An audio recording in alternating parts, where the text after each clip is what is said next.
Hey friends, this is BK Kids Club. I am just wanting to put out a video and go over some of the changes I've made to the deck. Since the deck came out, I have felt some pressure to have the deck perform well and trying to innovate with it so that it is competitive. So I'm trying some changes with the deck. They may not be final, but for right now, I like the changes I've made, so I'm going to keep playtesting with it. So I will go over some of the card by card of cards that have come in, to cards that have come out, and where my mindset was at. So let's go over the monsters. First big noticeable change is UFO Turtle in the main. UFO Turtle is neat because it basically doubles your access to Lone Fire Blossom. You set it, and best case scenario, you are able to get a Lone Fire. Then next turn, you can sacrifice a Lone Fire, get a Gigaplant, and basically Lone Fire UFO Turtle is a Gigaplant with its effect. Even if you've already gone through that loop, so you use your Lone Fire Blossoms, there's none left in deck. You can get a Blaze Wing. So destroy by battle, get a Blaze Wing, normal summon, get a Gigaplant. So either result is a Gigaplant with its effect, just from one UFO Turtle. It also gives the deck a little bit of utility because they're not expecting you to set a face down effect monster that actually does something. And you can fake out set cards with it. So they've seen the UFO Turtle game 1 or 2. You end up setting a Gemini Soldier. The next turn you flip it, use its effect, and then start plus oneing.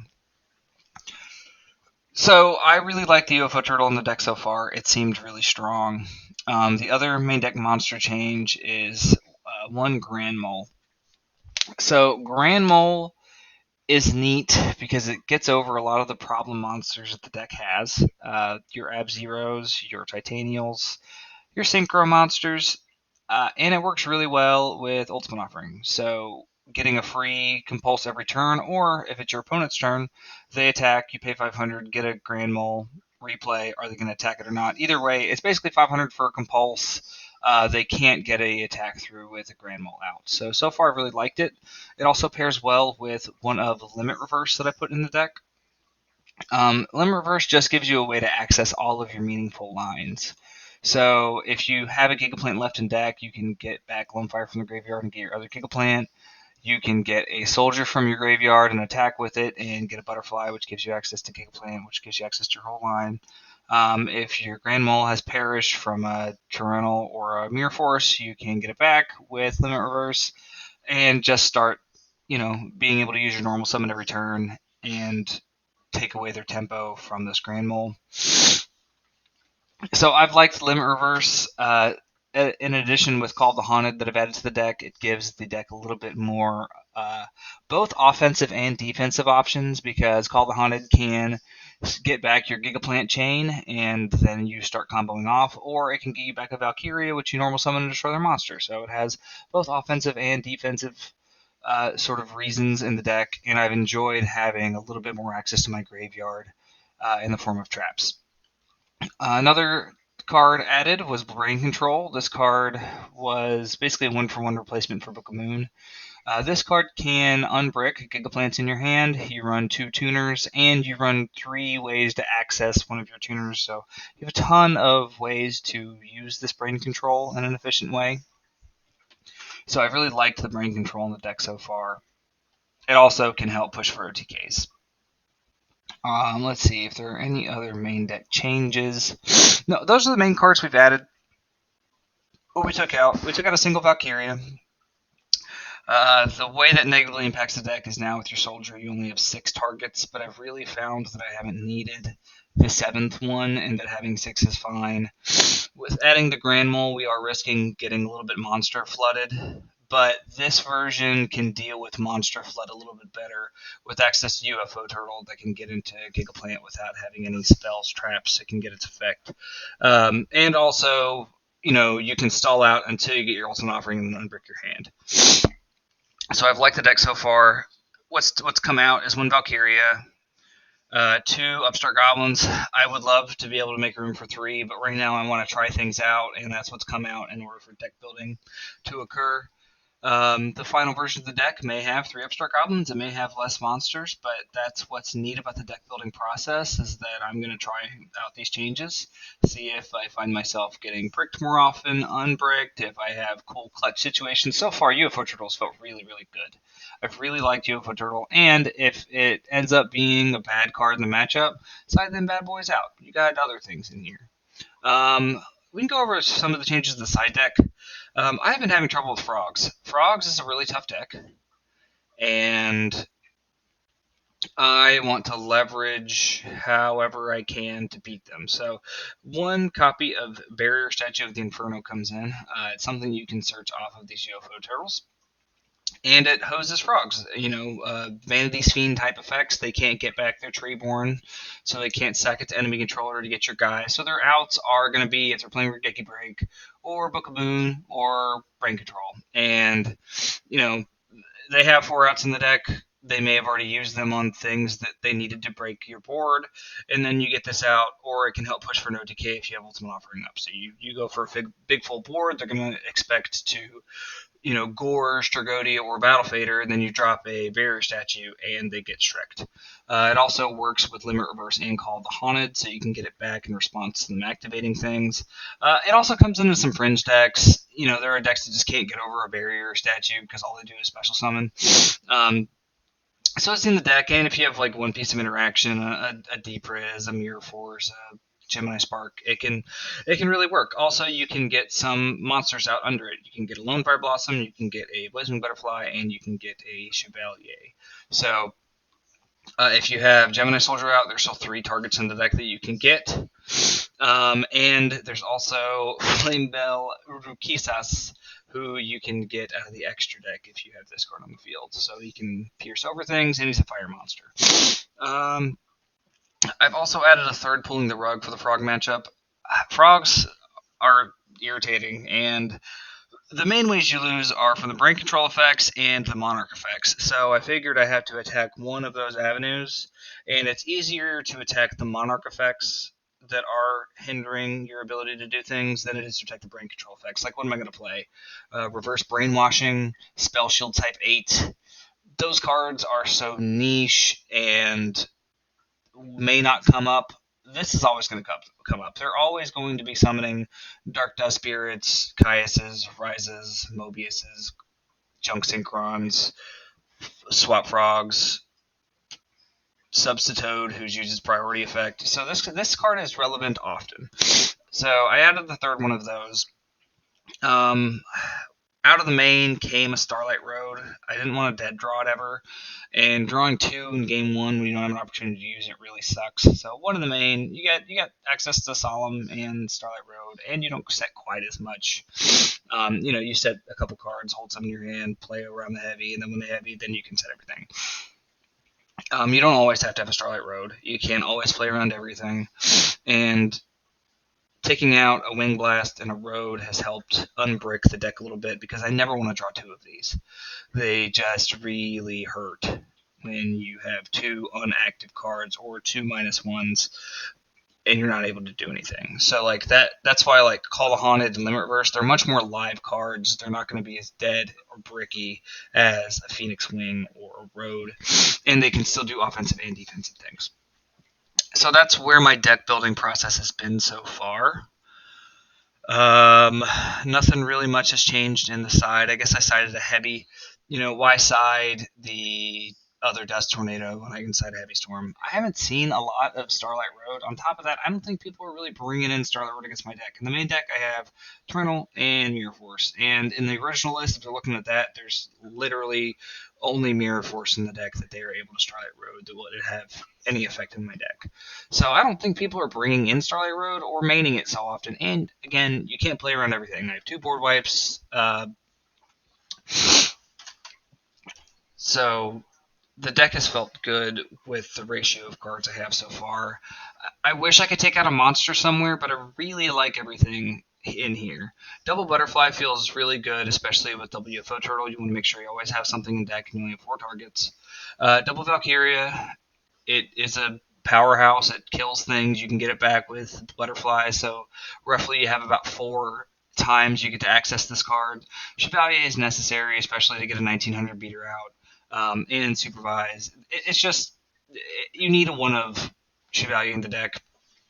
There are haters that don't play Toon Magician, but I think that's really silly. Like, Toon Magician just gives you access to your level 8 synchros directly out of the deck from your Gemini Soldier. It's an 1800 beater. You can tribute it with Gemini Spark. It's just a good card. And it's silly that people don't make room for it. I also think it's silly when people cut the Jute Fighter. This card is an emergency teleport when you need it. End phase, reinforce truth, get Jute Fighter, use brain control, make a synchro, and you even use your normal summon at that point. Um, this also on end phase, when you're doing Gigaplant things, it allows these to not have to go into the Gemini Soldier line, because what you want to use your normal summon on is Gigaplant things. So I'll get a Gigaplant. I'll normal summon, get another Gigaplant. And if you're in your end phase, you got a free 2, that's going to leave you the Gigaplant with its effect and a level 8 synchro, rather than a Gigaplant with its effect and a Gemini Soldier that you normal summoned again. I guess he can go get a level 4 out of the deck, but I feel like a level 8 synchro is better. And you can put some defense, it's relevant. And you can get it back with them reverse. I like the Jute Fighter. I am a proponent of, in certain decks, we're going to side out the Jute, the Brain Control, and the Reinforced Truth because I want to make space. I don't think it's that necessary, and when I do side out the Jute, I tend to side out the Brain Control because it takes out one of the synergy cards, and it makes this dead draw some. If you're dead drawing your brain control because you don't draw your Gigaplants, that's a good scenario. But, if you take out some of the synergy cards, sometimes you do need to side out cards. Let's see. That is where the deck is. I'm going to go over some cards that other people play that I've seen and my takes on them. So, Alias. People have this weird hero mashup with, Alias, Miracle Fusion, Gaia. They can go Future Fusion for Gaia, send Alias and Gigaplant. But here's my issue. A, you're wasting space on Alias. He doesn't interact with Supervise. You don't have any of the other Alias support cards, so Chevalier is just a billion times better card. Miracle Fusion is taking away your graveyard resources that you use often. I don't want there to be 2 less things for me to get. I want to be able to Blaze Wing for the Toon Magician or the Gemini Soldier or the Dark Valkyria, depending on the situation. And I don't like any hero version of this deck. I think it waters it down, especially because you're already running 2 engines. Why need to run a third? Featherizer. This card is too slow. And if you're going to run Featherizer, why not in the world run UFO Turtle? Because they're doing, Featherizer is going to get you a card, and it's going to put a Gemini in the graveyard, but then you have no board pressure. If you have a UFO Turtle, that's going to get you access to your Lone Fire Gigaplant line, and then that turns on the whole deck. So this is nonsense. You don't need Flying Kamakiri to get the Featherizer, or Flying Kamakiri to get the Gemini Soldier, because you have 3 Reinforced Truth for that. You don't need to run the 4th and the 5th Gemini Soldier. The card is great, don't get me wrong, but you don't need to draw it in your hand if you don't have the Ultimate Offering to unbreak it. So that's why I run 2 Gemini Soldier and a Jute Fighter. I think it's the good ratio. Gemini Summoner, it's an okay card. It just feels like a waste of a normal summon. I'd rather be... what would I rather do? I'd rather set a UFO Turtle than summon a Gemini Summoner. I'm not taking out any of my Gemini monsters for Gemini Summoner. I'm not taking out a synergy card for the card that it synergizes with. Neither Lotus. This card's just cool. I've always loved this card. It's just not a good card. This. Why would I play this over a 3rd Gigaplant?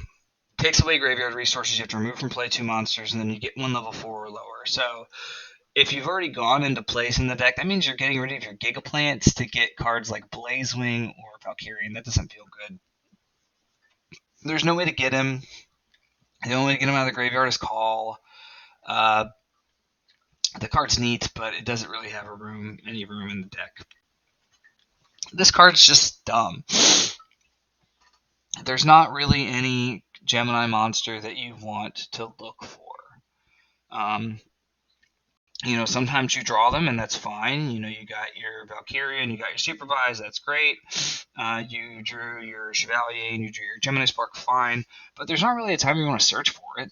Like, you're already playing 3 Reinforced Truth to get you anything, and 2 Lone Fire to get that part of the engine going. So I don't feel like this card is needed. It's a wasted spot. There are so many other cool cards you can play. This card, I've actually thought about siding one of. It's really cool. Like, Gravekeeper Steel is a great card. Add 2 Gravekeepers back from your hand. Add 2 of any normal monster back from your graveyard. So I've thought about siding this in some of the grindier matchups, like Hero Beat.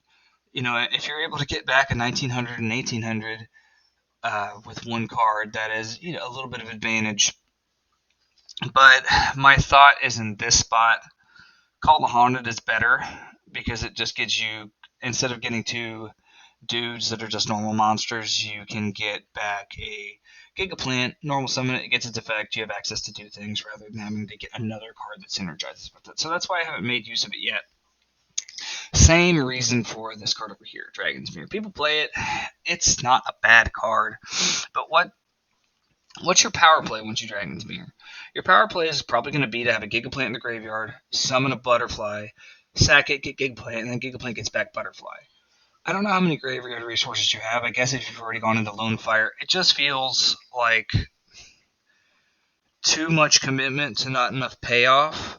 And Ultimate Offering essentially does the same thing, but better. So you're already running 2 Dragon's Mirrors, 2 better Dragon's Mirrors. So why put in a third worst one? That being said, people are enjoying it, and my take may be wrong. I just do not like Dragon's Mirror. That's why none of these cards are in the deck. Herculean Power is a cool card. It's going to help unbrick you, and you already have 2 offerings for that. So this is just another watered down offering, sort of like Dragon's Mirror. So it can't really make the main. Sorry for my blowing nose. Some other tech cards that people are playing: Silent Doom, and Swing of Memories. If you're going to run one of these, I feel like this one's better. That just leaves the monster on the field if you're able to. This can attack over something or go for OTKs, but the deck doesn't really OTK unless you've already got Offering. And if you have Offering, then either one of these are going to be the same. So I like Doom over Swing if you're going to run them, but it doesn't really matter. And again, I just added a Call the Haunted in this slot. I don't really feel like I need more graveyard things. Too many calls and not enough monsters. You're just going to have some dead draws in your hand. This is just a worse call.